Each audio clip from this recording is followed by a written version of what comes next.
Hello, everybody. Good afternoon. It's Friday afternoon, and I'm going to do a reading today that's kind of off the beaten path. I was researching Proverbs. I want to say yesterday. I wanted to see different styles of writing and the more poetic verse in the Bible, as for instance.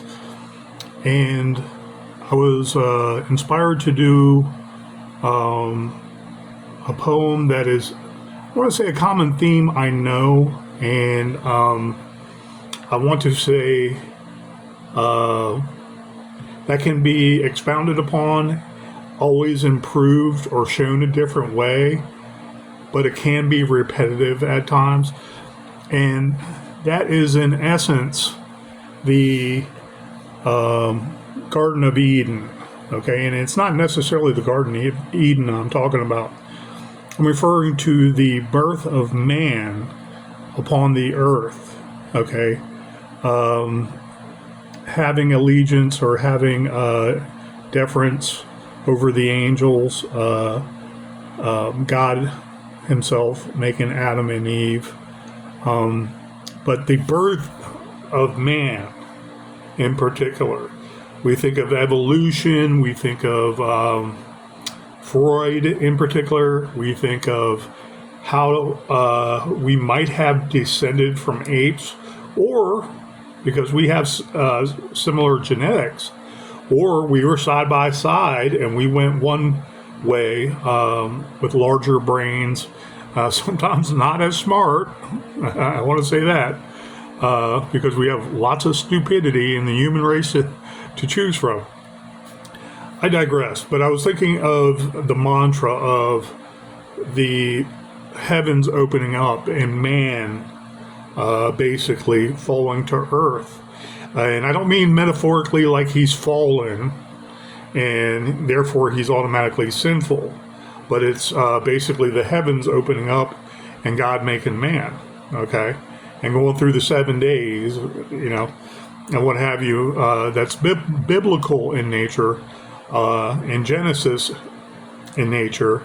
And I wanted to read something different and see different, I want to say, styles and the tenses they used. Okay. Sometimes the poetic verse of like Proverbs that King Solomon was the main author of, at least 25 of the books. Okay. And how they actually consider the books is kind of interesting too. Okay, there was contributors to Proverbs other than King Solomon, but his education level for that time was astounding. If you think about the compilation of his works and the scribes at that time, the very learned men working underneath the king, a king, and side by side with the church, so they don't get beheaded from either one, and let's say being all known to the king and majesty, whoever wants to rule the land needs to be the most educated, theoretically. So King Solomon, I don't know that much history, but I've heard of Solomon mines, I've heard of fairy tales and so on and so forth, whatever you want to call it, stories of King Solomon. And I got a better, I want to say, a better idea, better perception of how educated he was. Okay? I don't know what he did historically per se, but I was reading Proverbs and I was reading the history of Proverbs and how it came to be with the compilation of a couple other authoring artists. And I was amazed. And I was like, wow, that kind of education, I can see it being possible because there was no other entertainment. Okay? Reading and poetic verse and art, I want to say, might be the main entertainment. Like we turning on something like Netflix right now, or Tubi. I like Tubi and watching the bad movies so I know what not to do. I look at different cues in and out, and I see things that a lot of people wouldn't. I want to be like a movie investigator, reading it, It reminds me of YouTube, and this one individual, I forgot his name, but he did movies, and he reviewed movies, and he'd always say his title was always, "What's Not Quite Right with Blank Blank Movie?" And he would pick out all these little inconsistencies in the movie, and all these little faux pas that with a trick of the camera going quick to a scene or something, you miss because it doesn't go back to it, And so that's why he titles that. I haven't seen much of his stuff, maybe because of copyright violations on YouTube. It's like, if you're giving a review of something, why can't you use their own product against them? Okay, you can use words against people. You can have a video from someone else and they publish it to an open forum, then you have a right to, I believe, if you can, give credit to where that video came from. And you're fine, okay? But people that make movies and stuff like that, and they don't want to be critiqued, and they would rather err on the side of people not knowing what their movie is about till they watch it, so there's mystery, even if it's a good review. But I like that guy. So, anyways, doing a video, I researched just really quick Proverbs, and it's more lengthy than you would think, even being somewhat poetic. All the different chapters inside each book. A book might be 2 to 4 pages long, while you're just looking at your phone and you're going down, and it's like, oh, I still got enough. The next page is here finally, after all these chapters. And it was interesting. So I went over a few of those actual books while I was skimming through and looking at the text and the stylistic way he wrote, okay, and how it was scribed, because kings don't last forever, but his work, not all his work was published or ordained for the Bible, okay? And I'm sure there's many, many more interesting facts, historically speaking, about it. But over what I reviewed, I was looking at his style. I was looking at the dialectic, words put in there, and the poetic verse. And it appeared poetic in nature, very beautiful, very simple. I want to say very simple things that it was actually 25 through 29. It was basically law and order. Okay, and I was reading stuff like that about, how you have a friendship and you don't intrude on a friendship, like in his house after 3 days, to give you an example, and stuff like that. Being a neighbor, if you offer help to someone and you invite them in the house, you don't want them there more than 3 days, because then the lines are basically blurred, and other things about friends stealing. When is it okay to judge someone if someone stole something from you, but actually it might have been needed for that person to survive? Let's say eating food, stealing food, that person was starving. So would you come down hard on them and say you have to cut the hands off? Something to that effect. A lot of those little king laws were how his kingdom is going to treat each other respectfully, humanely, and most of all, biblically, because it's what God ordains. So there's interpretation to where authors in these books of the Bible got the inspiration. Were they, I want to say, cloaked with the Holy Spirit running through them as the words came to them? I would venture that they probably had some things going on with a high education and a high intellect beyond most of us that come out of college the first 4 years. Very fascinating. Because again, authoring and the scribes on that papyrus basically are the entertainers of their day. There wasn't even much acting, okay, theater, okay, that wouldn't have been, I want to say, controlled. Okay, if there was theater, it might have been like little tricks and stuff like that, but nothing too lascivious, nothing too nefarious, and what have you. Sodom and Gomorrah, I'm not too sure what happened down there with a lot of bars, a lot of pubs, a lot of restaurants, and a lot of graft and debauchery. Who knows? But King Solomon was very educated. That was the feelings I got. So I was just looking at that, and I was like, man, I'll finish Ocho Ouchies one day, okay? I hate things that are not finished. And I've been so swamped with other things going on.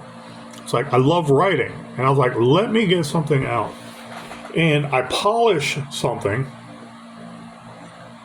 My latest work, I just finished a little while ago. And I started it yesterday. And it's an ongoing theme for me, okay? I think of the firmament above and the clouds spreading and all this bright light coming down, okay? And you're looking off in the distance. And we've all seen that picture. That is like, wow, that's God talking to us. I even have one. I took a photograph of a perfect circle in the clouds, okay? Nothing dropped down, but how the hell did it do that? And that circle stayed there a while, okay? And I called it Bullet the Blue Sky, just like a U2 song we all might know about. Bullet the Blue Sky. Okay, and I was like, Bullet the Blue Sky. It looks like a bullet went through the atmosphere. And it was pretty neat. But we've all seen certain, I want to say, early afternoon or mid-afternoon cloud formations, and the sun is cascading through and strobes and beautiful sun devils going down, and people take a photograph of it, and it's like, yeah, where that sunbeam lands, God is talking to someone. It's like, they're selling God kind of cheap because he's much more powerful than that, but it is beautiful, and only God can make something that beautiful, is what you should say. So I was inspired to do some work, and I was thinking about that mantra, the sun coming through the clouds because the clouds are parting, heaven is coming down, and man is made, man and wife man, which is old translation for woman. I was researching words, and where is man? Okay, back so many thousand, I think 1,000 years ago, the translation of man was where. Okay, like a werewolf, that's man wolf, but it's W-E-R-E. But the were men, the were was considered the man. Okay, back 1,000 years ago, 800 years ago, and I was like, okay, the origins of these words, yeah. And predating that, of course, is a farther dialectic and I want to say almost incomprehensible language that you have to go back and translate with Latin and whatnot. And there's probably, I want to say, in the different European countries, morphing of that Latin language, of course, and understanding original Latin. I love it because I love knowing the roots. And then with the prefixes and suffixes, you can figure out what's going on. You might not have absolute translation. You study Latin, you'll know what I'm talking about reading Spanish. I was so good. Everything I was practicing on one of the Spanish groups, and this is when I was studying every day for over a year Latin and the phrases A through Z, especially in the Catholic Church. And if you look at Dios and Dio and Die, and you look at the it referring to God, okay, a holier spirit than I am, you would know, okay, this guy is talking about God, or it's an exclamation, and he's making a very brash statement that's very important. And I loved it. And so the actual translations, I might not be 100%, But when I was dissecting Spanish and American words, looking at the prefixes of American words, and knowing the root was Latin, okay, and it had its roots in Latin, I'm like, okay, similarities in other language, Spanish is the same. So it's making sense here, Latin and English. Let's look at Spanish. And I was figuring out Spanish, okay, as I was going, and I was like, it's pretty interesting. Okay, then I would have to do translate to see how exact I am. Okay, I would look up the word itself on Google, and I would try different different ways to see its translation. And know, am I off base? Am I in the playground? Okay, the field, the ball field. Okay, am I about to hit a home run? Can I survive understanding this language and then work on enunciation? And I did it for a year because I love Latin. A through Z, all Catholicism was wonderful. So the inspiration was there, and I just looked up Proverbs, and it really beautiful. You know, if you look at chapters or books 25 through 29, it was all about law, you know. Not so much eye for an eye and stuff like that. It was more poetic. It was more kind than that. It was, I want to say, more angelic in terms of our wanting to help our fellow man and be kind to our women and feed the hungry in a more angelic way, a more godly way, a more Jesus espoused way, okay? Being holier than thou, because we fail at it so bad. So I wrote this piece now, and I'm going to do a reading. Let me find the mouse cursor. I had to do a meeting earlier on Teams. State is regulating now everything through an RBT and a QMHP. I don't want to be a QMHP unless they pay for it. All the training, okay? And I can see doing that, but I don't see waiting 15,000 hours or whatever god awful it is, saying that's your training to stay qualified. It's like, to me, if you're a trained police officer and you were trained in negotiations, you were trained in domestic violence, you were trained in crisis intervention, you were trained in suicide reduction, you were trained in all these things as an intervention measure, why do you have to keep on? Police don't have to do that. They might have to retrain with their weapon because the weapon is evidently deadly, but after each shooting, they have to practice and qualify with that weapon. It's not the same thing, okay? Refresher training, a lot of police officers don't go back to the academy for refresher education training. So if you really developed a great reputation for your academics in the academy, you come to Virginia and they're like, have you been a police officer in the last 10 years? It's like, no, it's none of your damn business. Those are my transcript. My college transcripts are attached to it. What do you want me to do?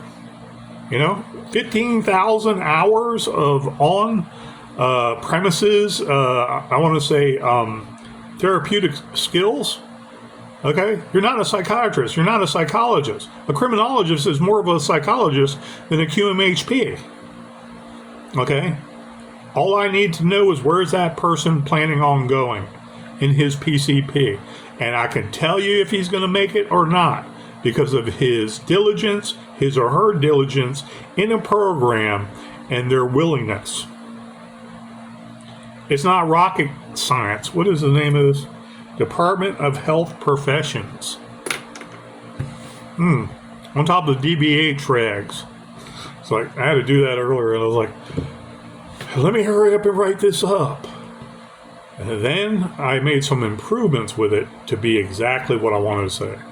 And I wanted it to be a little more hardcore. Not too ephemeral, not too lighthearted, poetic, and prose. It is called, and I know my psychology, and I know where the bodies are buried, the DSM. I forgot that the other day. I was like, what's the name of that damn book? Oh my God, the DSM with all the medication is like, wow. Why don't I study that again since I became a qualified, well, I wasn't really a qualified expert. I was trained as a drug narcotics expert in a solid week of training, and it was like 10-hour shift, 10-hour days worth of training. And all these experts came in talking about the terminology and the actual medication laws and the actual DEA laws with those medicinal pills and medication and how things are administered like nurses, but it was more pills. I want to say the QMR, the EMAR, the MAR itself, how things are looked at in documentation. And when you know you can get someone for a DEA arrest, or I want to say something that violates federal law when it has to do with controlled substances, and when you can't, when it's illegal and whatnot, and you can talk about label stuff all the time, but it ends up being, oh, they're abusing the drug, but they just didn't use it the right way. So if they go to rehab, should you have even locked them up? Stuff like that. It's like very, not controversial, it's very picky when it does that. So I wrote this,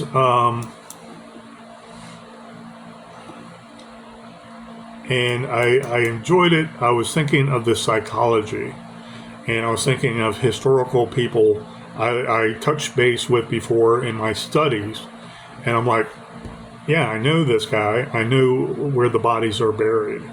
Okay, I know. When I say that, I mean it goes somewhere. If I'm asked a question and I need to research something, I know exactly where to go to pick it out because I went over it before. I know what the answer is. So please don't give me an F.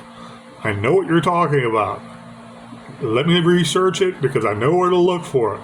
So I named this work In the Garden of Wundt by P. Francis McNichol. I'm going to do the reading right now. And I thank you for your time and joining me. Out of a pitched nil, black ether blankets the firmament nigh far, and glimmers of man twinkle nigh and far, eternal, a wish. Sound emanates, blows from the heavens unfurled. The sparkle of life, breathed forth amongst gourds, runneth over. Rains of quenched angel tears fall upon virgin lands untilled. Afferent, idle soil diamonds of thought bearing spirit. For born of the expulsions of life, a sun breathes, wife of sight. Sums of gardenias spout, bulbous clouds overflowing waterfalls, spewn.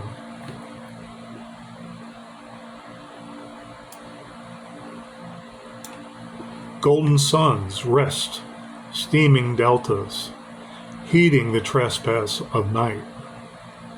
Centrifugal nausea spirals to apex center. Animals, the beasts of new genera, appetite, nestle, ommage. Leaf and flesh bread eaten, drone voyeurs of aromas. Honeysuckle drips turquoise sweetness of aglow trickle. As slow crust molasses, tuck of carob ooze from flake bark. Stone loses to windy bash, sand minerals nurturing and pulverized to silt. The molecules in limbo awaiting fit, tossed and mixed, careening new. To the lowest point is settled still, 1 and 2 making hundreds, and an infinite succumbs to pump and pull and suckle, collision dear. Numbers counted grew immense, and the silent sway and mixture met. Atomic orb planetoids ricocheted in heated heresy.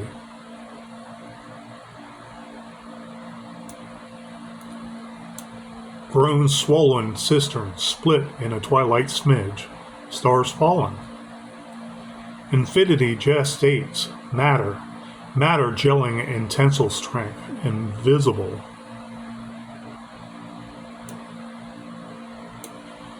Gravity-felled black matter, excreting girth of igneous earth. When mass crashes, the infused energies uniting, igniting. Organelles engorge in thirst, protoplasm multitude slicing, conjoined.